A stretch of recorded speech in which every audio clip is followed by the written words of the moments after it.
Hai, gue Yoga. Dan gue Yorin. Welcome to Ribet. Ringkasan berita terkini. Balik lagi kan lo di sini? Langsung nggak? Kita langsung aja ya? Ya, kita langsung aja. Kita mau bahas apa sih hari ini? Oke. Yang pertama, tentunya gue pengen kita bahas politik dulu. Seputar pemilu, bagaimana? Mau bahas duet Anies dan Cak Imin?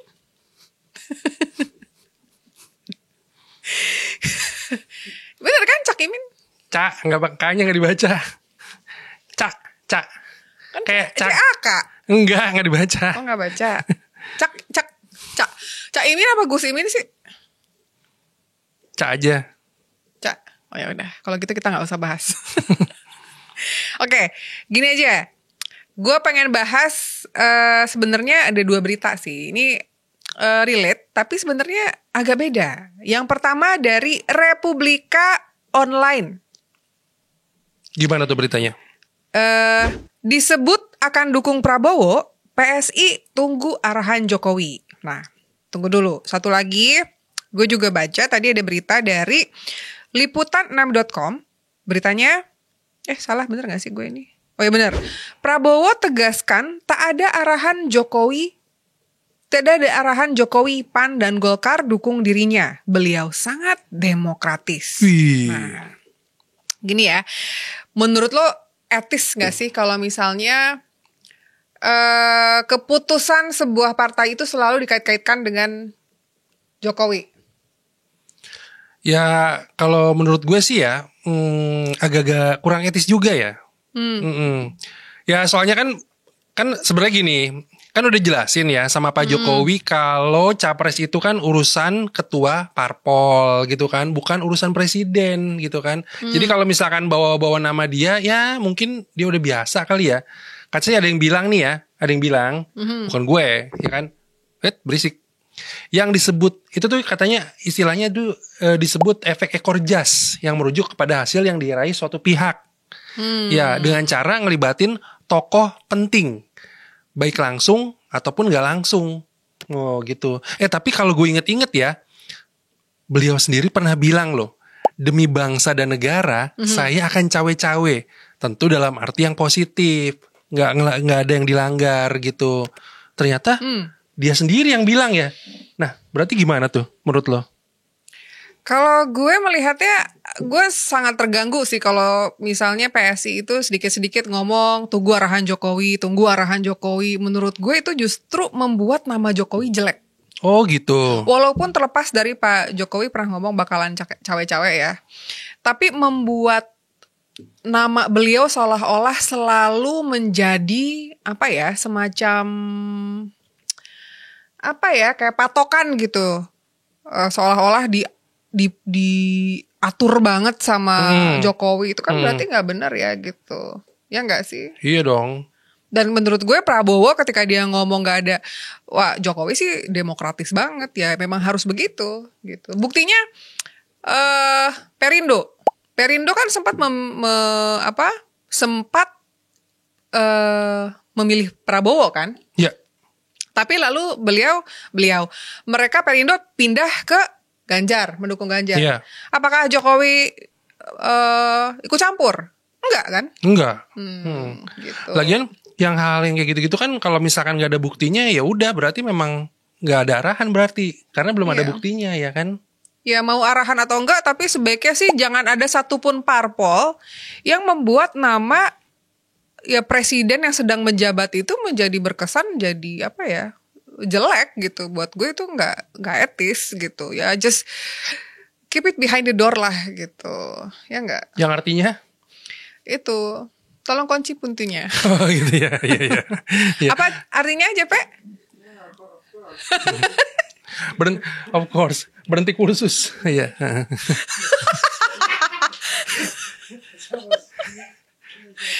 Iya kan?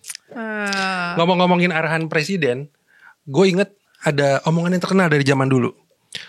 Menurut petunjuk menurut petunjuk Bapak Presiden, nah pernah inget gak yang suka ngomong kayak gitu dulu? Siapa ya? Ya udah lupain aja kalau nggak inget. Dah. Itu Presiden Burkina Faso, inget gak? Oh iya? Iya. Siapa anjir? Ya, kita lanjut berita kedua. Oke, ya mudah-mudahan gak diulang lah PSI, nggak perlu lah itu, jadilah apa partai yang kemarin udah keren tuh, mereka tuh berhenti ngebuntutin PDI Perjuangan, kelihatan banget mulai mandiri. Tetaplah mandiri, pede aja. Nggak usah dikit-dikit bilang tunggu arahan Jokowi, nggak usah, itu nggak perlu, nggak usah jual nama Jokowi terus. Iya, gitu loh. Oke? Biar nggak dianggap itu ya, kan ada yang bilang apa? PDIP U23. Oh iya benar. Iya kan? Iya betul. Padahal salah loh. PDIP U24. Oh cuma beda setahun ya. Iya. Oh iya. Luar biasa ya yoga ini. Lanjut agak. Oke. Ini gue yang bacain. Boleh? Udah ya tadi ya? Udah dong. Oke. Berita kedua. Wah ini cocok banget nih sama lu nih. Wow. Apa tuh? Baca gak? Kita bahas. Gue pengen bahas revenge porn. Iya. Nih kita bahas berita kedua yaitu revenge porn. Dari BBC Indonesia, terdakwa revenge porn di Banten dibui 6 tahun dan akses internetnya dicabut. Oh, syukurin. Kalau perlu jangan hak internetnya doang, kukunya juga dicabut, ya kan? Karena kepanjangan, gunting kuku hilang, ya kan? Nah, sebenarnya revenge porn ini pernah dibahas juga di konten Geolive beberapa minggu lalu. Dan kita berdua pengen bahas ini karena sebenarnya ini adalah salah satu hal yang sebenarnya sering terjadi belakangan ini. Cuman emang banyak yang gak berani laporin, betul. Ya kan? Mungkin karena malu. Nah, selain berita dari Banten ada juga dari Cilacap dan tentunya kasus yang di Pandeglang yang sampai disorot dan dikawal oleh DPR Komisi 3 yaitu Ahmad Syahroni. Menurut lo ini gue nggak tahu ya, tapi gue ngerasa kasus ini tuh berarti banyak banget sebenarnya. Banyak banget. Kenapa sampai begitu? Menurut lo? Ya karena gini, kenapa terjadi banyak suatu kasus gitu kan? Karena pelaku-pelakunya tidak ditindak tegas, menurut gue gitu kan. Pasti. Kalau misalkan orang sedikit-sedikit melakukan kejahatan ini ditindak tegas, pasti nggak bakal kejadian lagi dong gitu. Masa sih? Iya. Jadi harusnya kalau misalnya pelaku revenge porn ini menurut lo harusnya diapain? Ya dihukum sesuai hukum yang berlaku. Cari aman. Berarti sebenarnya kan ini lebih ke penyakit mental ya. Berarti kan mereka tuh kayak nggak terima. Kan kebanyakan revenge porn ini kan dilakukan oleh dia yang mungkin sakit hati, patah hati, cintanya ditolak gitu. Terus dukun bertindak. Nah gitu ya kan. Yang mungkin nggak percaya dukun, akhirnya ya begitulah gitu. Akhirnya dia melakukan hal-hal yang bodoh ini gitu dengan membagikan porno foto-foto dan ancaman-ancaman itu gitu. Ya enggak sih, berarti kan apakah mungkin bisa dibilang bahwa pelaku ini lemah? Karena kan harusnya kalau udah putus ya udah aja sih gitu, stay cool and just leave, go on, move on gitu. Malah kalau gue pikir ya orang-orang ini ya, pelaku-pelaku ini malah kayak cemen gak sih? Ya kan? Kan mayoritas pelakunya pasti laki-laki dong, ya kan? Cowok-cowok kayak gini cemen, kalau bahasa anak zaman kan toksik, ya kan? Sebaiknya dihindarin aja pertama kali kenal aja. Menghindari pada saat kenal terus kita nanya. Susah ya. Hai gitu. Terus pas dating nanya, kira-kira kalau kita putus kamu bakal revenge porn nggak? Iya. Agak susah ya. Oke, nggak pas ya. Nggak pas kan. Nah, itu tuh kemarin tapi gue seneng banget karena ternyata saking banyaknya kasus revenge porn ini sampai ya itu dia tadi yang seperti lo bilang, ternyata dikawal oleh Ahmad Syahroni itu gitu ya. Dan dia sendiri ngasih tahu biar para jaksa ini jangan sampai bisa bisa dipengaruhi dengan cara-cara yang tidak bertanggung jawab gitu. Karena menurut berita yang tersiar juga ada kabar bahwa si pelaku dari Pandeglang ini sepertinya pelaku ini agak-agak semacam dilindungi gitu ga? Wah kok bisa ya dilindungin ya? Mungkin mungkin bapaknya orang mana gitu. Orang kuat ya. Sering angkat barbel gitu kan. Iya, ya kan? Susah ya kita kalau mau ngelawan orang-orang kayak gini ya nggak sih? Ya betul sekali. Kalau menurut lo, mendingan lapor polisi dulu atau viralin dulu atau apa? Kalau kasusnya, misal lo kena revenge porn, mungkin nggak lo kena? Nggak mungkin. Kalau gue pikir ya, mendingan kita sih ngikutin prosedur yang berlaku aja, kita laporin dulu gitu. Kalau misalkan ngomongin malu sih pasti malu, dan biasanya banyak anggota keluarga kita malah yang mencegah gitu, jangan ngelaporin, ngapain sih? Nah itu tuh biasanya yang jadi hambatan malah keluarga kita sendiri. Ngapain sih lapor-lapor kayak gitu nanti bikin malu ya kan, ibu-ibu nanti tuh pada tahu gitu kan. Nah itu tuh mindset yang salah. Betul setuju gue. Jadi kalau misalnya kalian teman-teman mungkin ngalamin revenge porn, jangan lupa apa yang harus dilakukan. Mungkin kita harus simpen buktinya. Iya. Ya nggak sih? Simpen buktinya, terus jangan ragu untuk lapor ke polisi. Kalau misalnya punya rejeki, pakai advokat, pendampingan mungkin juga bisa dari LBH. Ada beberapa LBH yang bisa ngebantuin. Apalagi ya? Ini gue sebel aja gitu, karena sebenarnya revenge porn ini banyak banget kasusnya, dan sepertinya dengan kasus yang banyak ini tuh kayak nggak dianggap penting gitu sama hukum kita gitu. Bahkan yang seremnya lagi, banyak pihak yang menyalahkan korban, menyerang dengan alasan apa gini, lagian salah sendiri, foto pribadi kok dikirim-kirim. Nah kan suka ada ya omongan-omongan yang kayak gitu. Nah itu repotnya gitu. Artis ya. Kalau tahu? Di grup. Iya, ini tim-tim ini sering lihat enggak nih berarti nih. Tapi kan itu ada, gue bingung juga ya. Jadi dari yang kasus Pandeglang itu jadi si perempuannya ini katanya tuh dia tuh sempat diperkosa juga. Wow. Gitu, diperkosa. Lalu ya pokoknya di inilah sexual abuse gitu ya, pokoknya segala macam. Dan ini juga yang jadi concern sih sebenarnya gitu.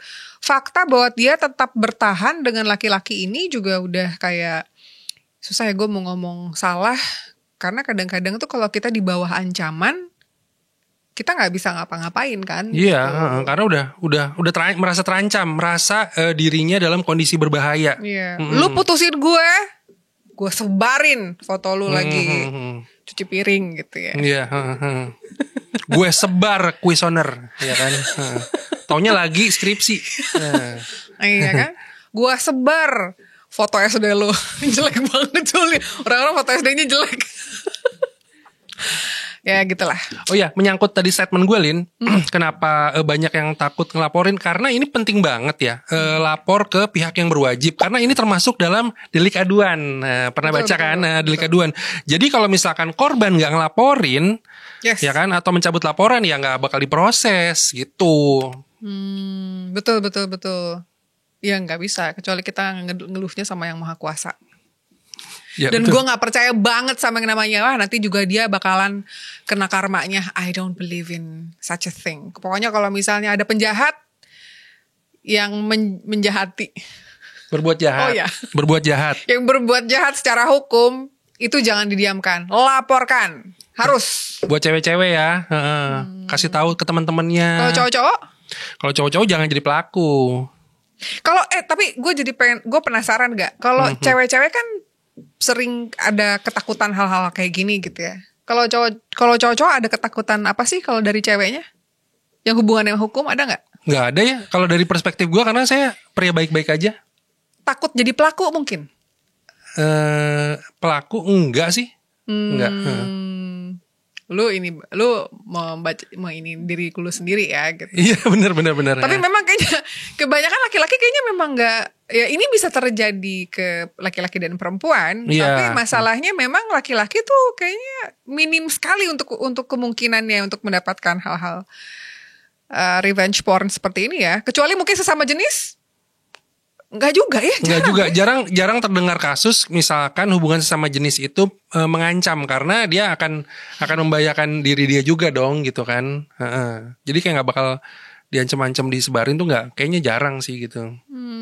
Saya akan kirim ya foto ya kan hotdog gitu kan. Iya. Oke. Ya, mudah-mudahan pihak berwajib lebih menganggap ini sebagai masalah yang penting, masalah yang serius yang harus diselesaikan. Ya, ditanggapi dengan serius.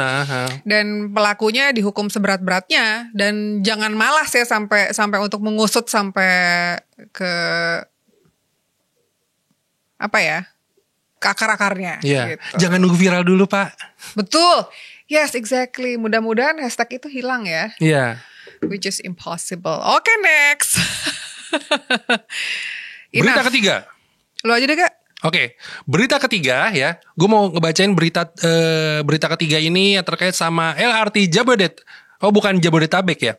Jabodebek. Oke. Hah? Berita ketiga. Kita mau ngebagiin berita tentang seputar LRT Jabodebek ya. Nah, jadi bukan Jabodetabek. LRT ini telah diresmikan pada 28 Agustus lalu dan digunakan sama masyarakat. Nah, tapi masih banyak masyarakat yang menyampaikan keluhan di operasi awal LRT ini gitu kan. Salah satunya adalah ukuran kereta yang sempit. Nah, ini bikin kurang nyaman ya. Kurang nyaman sama penumpang yang punya postur cukup tinggi gitu. Kayak kita. Ya, jadi katanya nih ya, PT Inka selaku pihak pembuat kereta LRT Jabodebek ini ternyata memang menyesuaikan tubuh kereta dengan ukuran rata-rata orang Indonesia yang mayoritas sekitar 160 cm aja gitu. Jadi kalau misalkan di rata-rata mungkin ada yang tinggi gitu kan, ada yang pendek banget gitu di rata-rata aja. Jadi misalkan nih orang yang tingginya 175 cm itu terpaksa harus nunduk gitu. Kalau orang nggak mau nunduk, misalnya dia pengennya kakinya melebar gitu biar lebih pendek, boleh nggak? Boleh aja sih, boleh aja. Yang penting kan muat masuknya. Agak-agak aneh ya bentuknya ya. Ya mungkin gitu. kalau gini dia takutnya posturnya rusak, jadi dia jalannya gitu.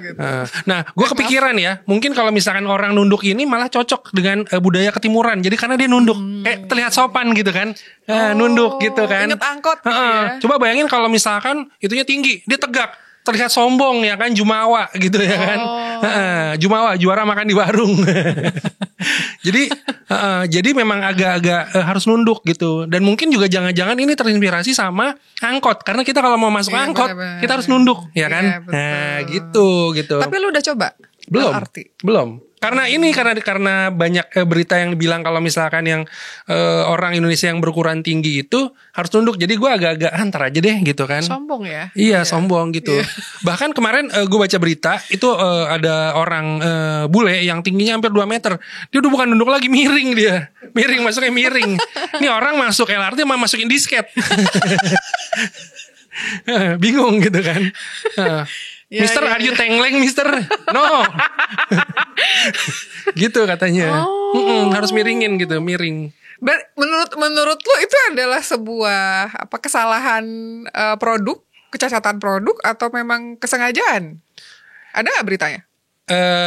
Ya mungkin karena kalau misalkan gue lihat ini nih ya balik lagi mungkin risetnya agak-agak kurang gitu ya. Yang 160 cm rata-rata mungkin masih nyaman. Nah yang lebih tinggi dari itu ini yang agak-agak repot gitu. Mungkin pilihannya naik ke atas. Nggak boleh dong. Nggak boleh. Nanti kalau naik ke atas udah pas nyampe tujuan palanya nggak ikut. Ketinggalan. Agak-agak repot gitu. Mungkin ya butuh perbaikan lah. Kan seperti Pak Presiden bilang kalau ada kekurangan ya kan jangan diributin. Namanya juga masih proses awal, tahap awal, masih butuh banyak perbaikan. Tapi jangan lama-lama Pak. Itu. Ya gue seneng sih udah ada LRT. Cuman kayaknya denger bukan nggak bersyukur gitu. Seneng banget ada kemajuan di ibu kota. Tapi mendengar hal ini sampai hal-hal kayak gitu aja nggak sampai kena ke riset gitu kayak. Ini orang yang riset kerjanya apa sih? Siapa sih ini yang riset gitu? Gue bingung. Coba siapa sih? Coba kalian tulisnya di kolom komentar yang riset tuh siapa sih? Coba. Di sini. Iya kan? Iya. Jadi lu gak akan naik LRT? Gue nanti mau naik terus mau gue kontenin nanti. Nanti gue naik aja kalau misalkan udah ada yang edisi terbaru, yang kalau orang 180 cm ke atas udah nggak mesti nunduk. Nanti gue naik. Gue nggak tahu nih. Ini gue sempat lihat tayangan katanya ini cocok buat orang yang suka naik sepeda. Emang boleh naik bawa sepeda LRT-nya? Kalau MRT sih boleh ya. Kalau misalkan LRT nggak tahu ya. Mungkin sepeda lipat. Oke. Apa kasur lipat mungkin ya? Oke, ya mudah-mudahan bisa ditinggin. Kirain mau ngomong apa? Kalimatnya agak rumit. Kirain akan akan ada upgrade dalam waktu dekat. Mudah-mudahan bisa ditinggiin. Iya. Oh gila, kalimatnya keren banget. Mudah-mudahan mendengar berita ini, gue sebenarnya bukan hubungannya dengan LRT. Tapi mudah-mudahan gizi anak-anak Indonesia semakin baik. Biar rata-rata tingginya gak segitu. Iya. Ya kan? Makan rebung tiap hari. Oke. Udah 3. Tapi ada satu lagi gak sebenarnya yang pengen gue tanya. Ya udah silakan. Lucunya negara Konoha. Para pelanggar aturan malah dijadikan duta. Wah. Wulan Guritno bakalan jadi duta anti judi online. 2016 silam Zaskia Gotik dinilai melecehkan lambang negara dan bercanda tentang Pancasila, malah bukannya dapat sanksi malah jadi duta Pancasila. Siapa lagi nih? Anak deputi pemberantasan BNN jadi duta anti narkoba, padahal sempat ugal-ugalan di jalan gitu. Terus dan lain-lain lah. Nah, menurut lu gimana nih menanggapi hal ini? Kalau misalkan ada orang ya bersalah, ada 2 opsinya berarti nih, antara dihukum atau dijadiin duta. Nah, kan kalau boleh milih nih ya, semua orang yang bersalah, betul, boleh nggak sih dijadiin duta aja, nawar gitu ya kan? Nah, terus sanksinya, punishmentnya di mana ya kalau kayak gitu ya? Iya. Nah, terus pertanyaan lagi. Terus yang nentuin siapa nih gitu kan? Jangan-jangan ya kan? Jangan-jangan ada keakraban, kedekatan nih sama yang bersangkutan ya kan? Ya tolonglah Pak gitu. Gitu. Saya mau deh dikasih tugas apa gitu untuk building awareness gitu, ke masyarakat gitu. Mungkin jangan-jangan kayak gitu. Jadi duta ini, duta sampo lain ya kan repot ya kan. Iya benar kan, itu nggak benar sih. Tapi lu setuju nggak bahwa mereka dijadikan duta? Kalau gue nggak. Gue juga jelas enggak ya. Nanti kalau misalkan kayak gitu, orang berpikir nggak apa-apa kali saya enaknya bersikap. Nanti gue juga bisa kali jadi nggak jadi bersalah, terus malah dijadiin duta gitu. Bahaya tuh. Gue berarti yang menjadikan mereka duta ini kan berarti dari kepolisian kah? Atau dari tergantung ininya, case-nya. Menkominfo. Ya, tergantung case-nya. Oke. Kok ngaco ya? Tergantung masalah sama kementeriannya gitu kan. Kan ya, nggak mungkin kan judi online, mempromosikan judi online tiba-tiba jadi duta sepak bola, nggak mungkin. Tolonglah pemerintah Indonesia itu jangan suka ngaco-ngaco kalau kasih sanksi ya, ini nggak bener nih, masa dijadiin duta gitu. Ya kasih sanksi lah yang benar, jangan dijadiin duta. Jadikanlah duta orang-orang justru yang berprestasi dan justru menjalankan peraturan. Iya betul. Dengan baik gitu, ya nggak sih? Sebagai apresiasi ya kan, ngapain gitu kalau misalkan gue udah bertindak sesuai aturan, gue melakukan menghasilkan prestasi gitu kan, dibanding orang lain dibanding warga negara yang lainnya. Terus yang dipilih malah yang kayak gitu, ya. Iya. Orang malah nyesel nanti gitu kan. Ini ya. Gak ada masalah personal ya dengan siapapun itu. Cuman masalah ini lebih ke si pemegang pemegang jabatan yang bisa memberikan mereka keistimewaan. Inilah yang sebenarnya harusnya jangan memberikan privilege itu lagi. Iya dong. Oke, gitu aja sih mungkin. For news for today, gak? Iya. Udah. Cukup ya? Iya. Cukup to the point hari ini. Oke. Kita ketemu lagi di ribet berikutnya. Ya. Oke. Jangan lupa sampaikan pandangan kalian di kolom komentar. Oke? Bye-bye. Bye-bye.